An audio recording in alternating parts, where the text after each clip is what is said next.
آپ چاہتے ہیں کہ رزق کی فراوانی ہو، رزق میں برکت ہو اور تنگ دستی دور ہو، تو تنگ دستی دور کرنے کے حوالے سے بہت سارے ایسے روحانی علاج ہیں جن کا کرنا ضروری ہے۔ ان میں سے ایک یہ ہے کہ جب آپ اپنے گھر میں داخل ہوں تو بسم اللہ الرحمن الرحیم پڑھ کر گھر کے افراد کو سلام کریں، اور پھر اس کے بعد سورہ اخلاص 3 مرتبہ پڑھیں۔ سورہ اخلاص 3 مرتبہ پڑھیں۔ اس کا معمول بنا لیں کہ جب گھر میں داخل ہوں گھر کے افراد کو سلام کریں، اور سلام کرنے کے بعد سورہ اخلاص 3 مرتبہ پڑھیں، تو اس طرح گھر سے تنگ دستی دور ہوتی ہے۔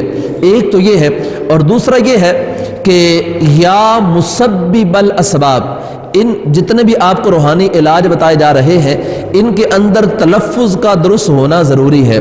اگر تلفظ درست نہیں ہوگا تو پھر اس کا آپ کو فائدہ نہیں ہوگا۔ فائدہ تب ہوگا جب آپ کا تلفظ درست ہوگا۔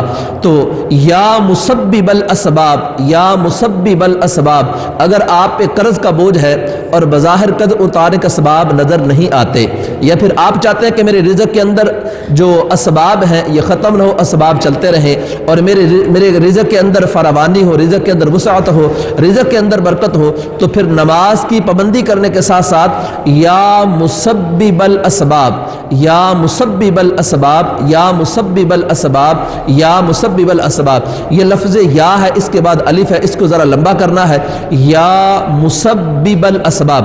اب مسبی جو پہلی با ہے اس پر تشدید ہے، یہاں پہ رکنا ہے، اور پھر دوسری با کو آگے ملا دینا ہے، یا مسبب الاسباب، یا مسبب الاسباب، یا مسبب الاسباب۔ یہ عشاء کی نماز کے بعد ہو سکے تو عاجزی اور انکساری کے لیے ننگے سر پڑھ لیں، یا پھر سر پہ کوئی ٹوپی رکھ لیں۔ بہتر یہ ہے کہ کھلے آسمان تلے پڑھیں، سردی کا موسم میں کھلے آسمان تلے نہیں پڑھ سکتے تو کمرے میں پڑھ سکتے ہیں۔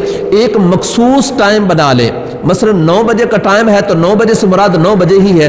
اس ورد کو آپ متواتر کرتے رہیں، یعنی مسلسل کرتے رہیں، انشاءاللہ اللہ کی رحمت سے رزق میں برکت آئے گی۔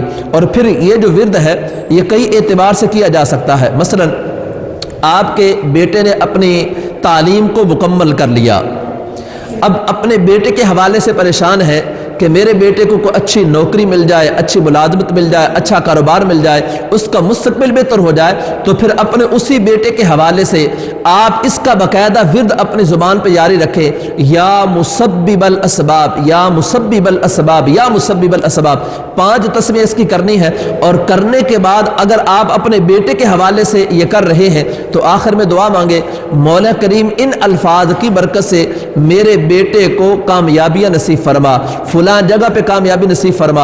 اور یاد رہے جب کامیابی کے لیے آپ دعا کرتے ہیں تو اس میں یہ دعا ضرور کیا کریں کہ مولا کریم اگر یہ مقام، یہ نوکری، یہ ملازمت اگر اس کے حق میں بہتر ہے تو یہ عطا فرما، اگر یہ بہتر نہیں ہے تو اس کا نعم البدل عطا فرما۔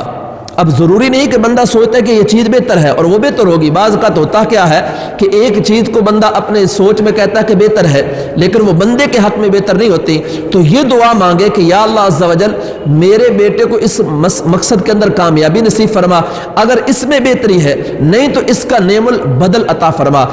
آخر میں گزارش کرتا جاؤں، یہ عمل کرنے سے پہلے نمازی ہونا ضروری ہے۔